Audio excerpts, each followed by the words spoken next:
परमहंस सद्गुरु श्री स्वामी स्वरूपानंदाय नमः. नमस्कार.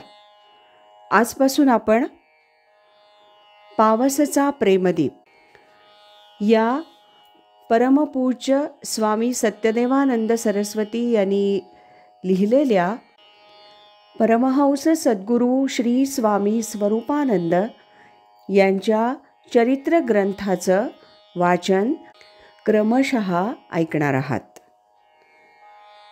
आज सुरुवातीला प्रकरण पहिलं, मी सुवासिनी मी तपस्विनी, याचा भाग पहिला. इथं पहिल्या प्रथमच आलेल्या दिसता. कुठून आलात बाई तुम्ही? कोकणातून.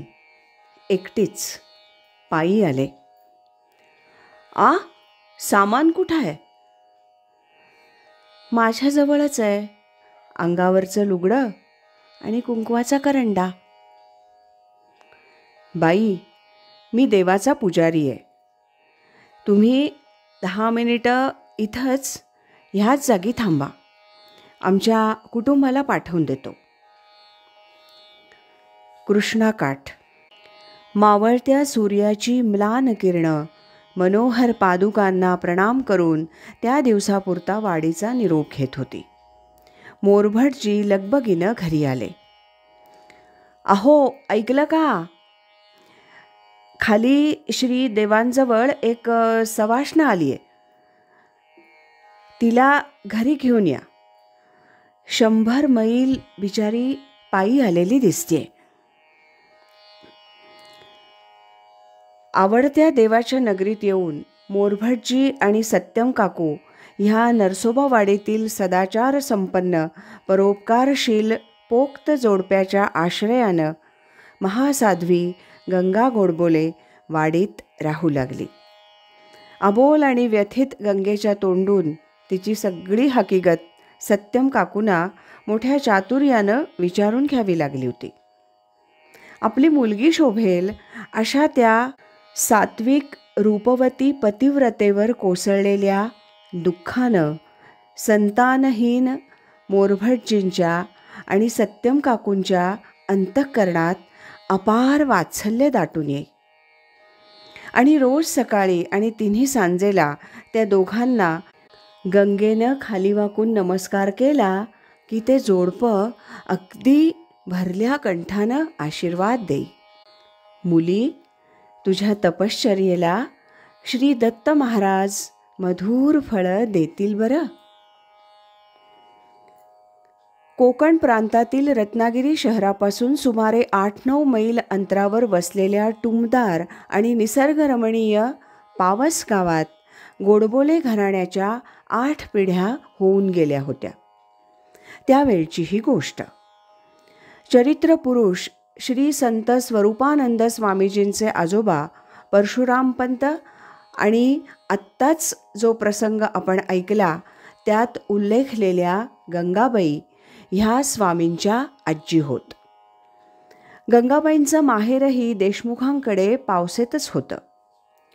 100-125 वर्षांपूर्वी त्या गोडबोल्यांची सून म्हणून एका सत्वसंपन्न धर्मप्रवण आणि उपकारशील अशा कर्तबगार घराण्यात आल्या.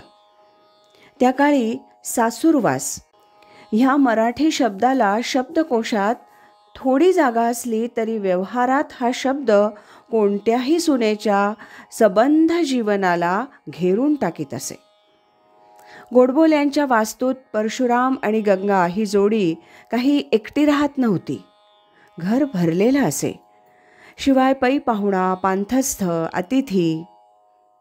एकदा आपला लहानगा मुलगा फार रडतो, त्याला जरा अफू लावून निजव, असं सासूनं सांगितल्यानं गंगाबाईंनी त्या अजाण दीराला अजाणतेपणेच अफू लावली. बराच वेळ झाला तरी मुलगा उठलाच नाही. म्हणून सासूबाई येऊन पाहतात तो काय. उघड्या आणि थिजलेल्या डोळ्यांनी ते निर्जीव लेकरू आईकडं एकटक पाहत होतं. नकळत घडलेल्या या भीषण प्रकाराला आपण कारणीभूत आहोत हे कळताच गंगाबाईला दे माय धरणी ठाय असं होऊन गेलं. अफू किती द्यायची असं विचारलं तर सासूबाई कडाडतील. ते टाळावं म्हणून गंगेनं आपल्या बुद्धीनं अफूचं प्रमाण ठरवलं होतं.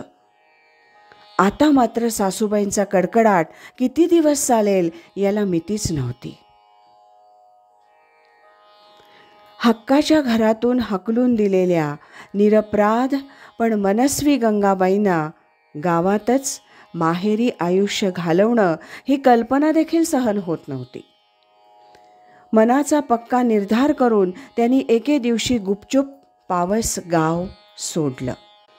एकतर पुन्हा उजळ माथ्यानं आपल्या घरी परत जाईन, पतीसहित सासू सासऱ्यांना माझं निरपराधित्व पटवून देईन, किंवा इथंच ह्याच नरसोबावाडीत मधुकरीतल्या भाकरीचे तुकडे मोडीत एक अनामिक परित्यक्ता म्हणून श्री दत्तांच्या साक्षीनं कृष्णेच्या महापुरात उडी घेईन.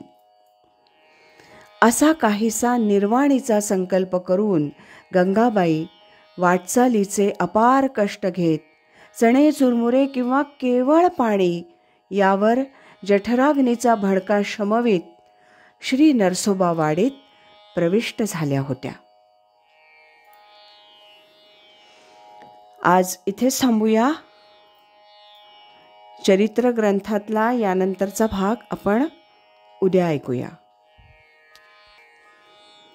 गुरुनिष्ठा ज्याची श्रेष्ठ, गौरविला ब्रह्मनिष्ठ, ऐसा स्वामी माझा गुरु. श्री स्वरूपानंद थोरू. श्रीमत् सच्चिदानंद सद्गुरु श्री स्वामी स्वरूपानंद महाराज की जय. हरि ओम तत्सत.